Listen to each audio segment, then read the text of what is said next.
Hey everybody, I am Bob Forace. I'm Director of Public Affairs of the National Association of Secondary School Principals. And I am joined here today by Brad Curry, who is the NASSP National Assistant Principal of the Year and also the Assistant Principal at Black River Middle School in Chester, New Jersey. I got all that right? Yes, sir. Now, having gotten all that right, Brad has a new title. He is now in the central office in Chester. He is the Director of Planning, Research, and Evaluation. That's good. How about it? Good for you, man. You Nailed remembered it. But Brad is a very good friend to NASSP, and Brad is somebody who's done some extraordinary work. If you don't know him as the Assistant Principal of the Year, you likely know Brad as the co-founder of SatChat, which just turned 5 years old.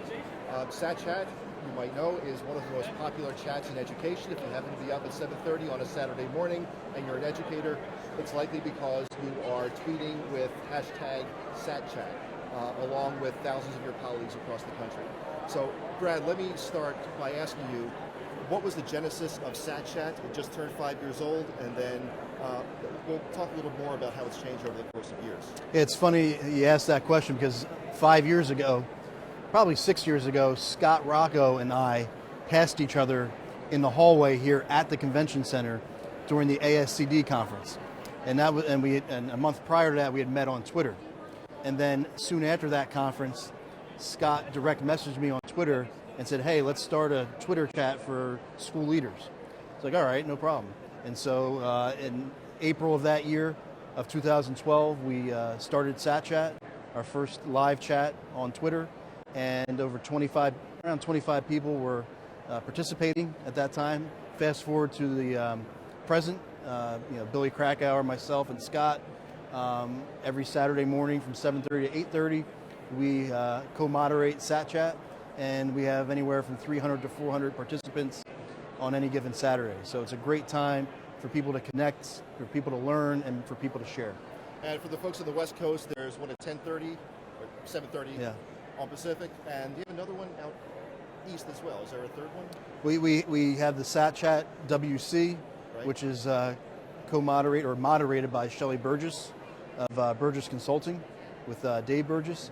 And we used to have SatChat Middle East, SatChat Australia, but they've kind of died down a little bit. We do have a SatChat Boxer group, which is a spin-off of SatChat to kind of continue that conversation during the week.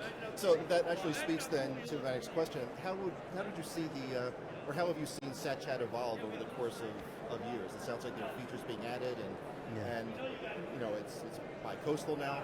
What are some of the other things that you've noticed about how people are chatting on Twitter? Yeah, Twitter's a great way for educators to connect, and we felt that Saturday morning, 7:30 in the morning, is a time when maybe the families aren't quite up yet. You can sneak down, have a cup of coffee, and talk with each other. And we felt that was great, but let's expand it out. And so with the SatChat West Coast and other parts of the world, but also let's do some live SatChats. And I know NASSP, Edicamp, New Jersey were some of the first places where Billy Scott and I conducted live SatChats. So not only would we discuss the topic, but we would bring people up and talk and record it and share it out on Google Hangout and Skype and things like that. You did that at the NASSP conference a couple of times, in fact. Yeah, we've had great people on there like Jimmy Cassis and Eric Scheninger, and it's just been a great way to Kerry Jackson from Texas. Sure. It's just been a great way to people to kind of spread their message and to get to know all the great educators that we know. That's great. So let's transition, because the SatChat and stuff you're doing can be time consuming, and we should note that that's kind of a sidelight. You have a full-time job. You're an assistant principal, or up until recently you were an assistant principal. Now, I've had the pleasure of visiting your school. You were very kind to host me there. And one of the things that I did notice was that there's a lot of hands-on learning, a lot of inquiry-based learning that's going on throughout the school building. It's not just in isolated pockets in this classroom and that classroom. As we were going through, it really is happening everywhere. And it looked like you were very much engaged, you were very much aware of what was happening in all of those classes.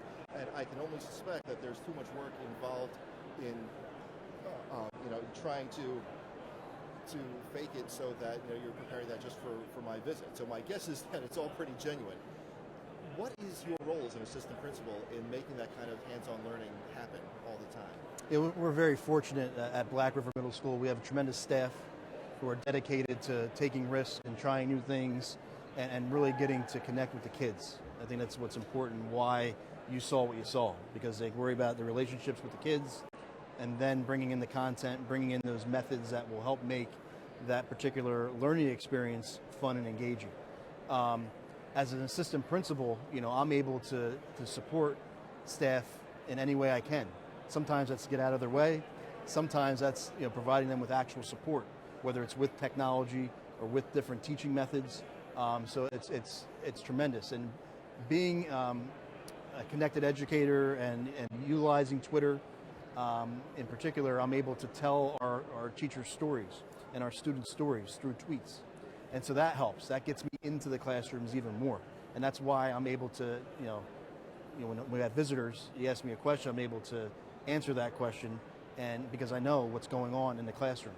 And I'm able to tweet that out to everybody. It's connected to our Facebook page for Black River Middle School. And so parents can follow along with what their children are doing. We can celebrate all the great accomplishments of our students and staff. And so it's just phenomenal. And over the years, we've added more programs. One that I've been behind for the last couple of years is our STEM program.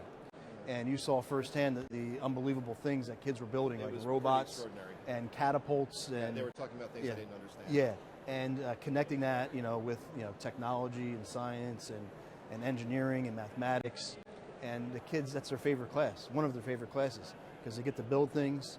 They get to build their own things. All right, there's set guidelines, but they have choice.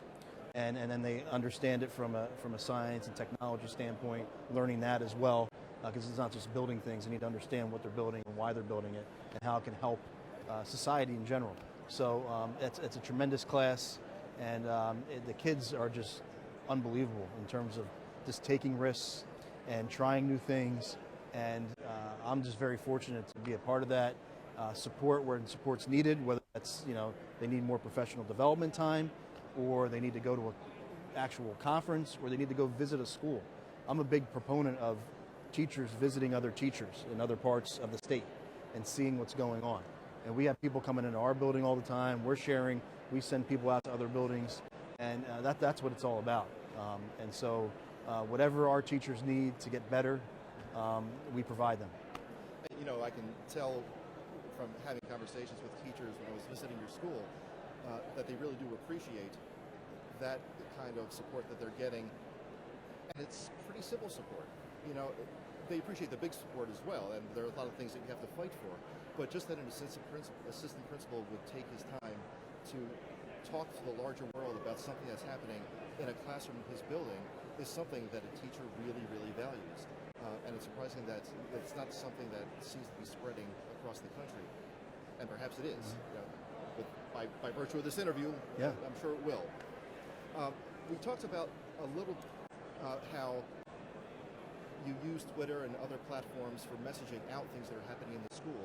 What has connected this meant for your leadership? Why is it important that principals are connecting, if not on Twitter, then with blogs or other social media platforms? Yeah, I just think it's important that educators are connected in some way, shape, or form. It doesn't have to be Twitter. It could be Pinterest, Voxer, LinkedIn, Facebook, Instagram. To not only take in information and make sense of it, to help them become better as educators, but also to share their great knowledge. I believe each and every educator has something great to share that somebody else could use in their own way and improve their classroom, improve their school, their district. So I really believe that, and we need to do more of that. We need to provide those experiences within the school day, within in-service days, and expand out the EdCamp model, and give people choice and that sort of thing. So I think if we continue to do that, we will all grow together, and that's important. You have a lot going on here. I was trying to keep track of it all. There are a bunch of sessions you're doing and book signings. Give us the quick rundown of the kind of activity you have going on here at the National Principals Conference. Sure. So it's kind of busy here today. Sunday we have at 3:45 a presentation. Billy, Scott, and I are presenting on highly effective technology integration. And then, Some of you guys know quite a oh bit yeah, about. absolutely. Then we're gonna have a book signing right after that up here in the exhibit hall, back in the bookstore. So hopefully people can join us at around 5 o'clock. We'll be signing 140 Twitter tips for educators and hacking Google for education. Tomorrow, I'm presenting at 1 o'clock in the Innovation Lab on hacking Google for school leaders. And around 1:30, 2 o'clock, we'll actually be giving some free books away in the Participate Lounge with the help of Gaggle. They're going to be giving some books away. We're going to be signing some books. And then we got some other things going on as well. So it's definitely a jam-packed couple of days here. All right. But I'm glad to be connecting with people and learning from people, and hopefully they can get something from us as well. There you go, our National Assistant Principal of the Year. We keep him busy with this award. Thank you, Brad, for joining us here. And for those of you who are here, enjoy the rest of the conference and stay tuned for additional interviews.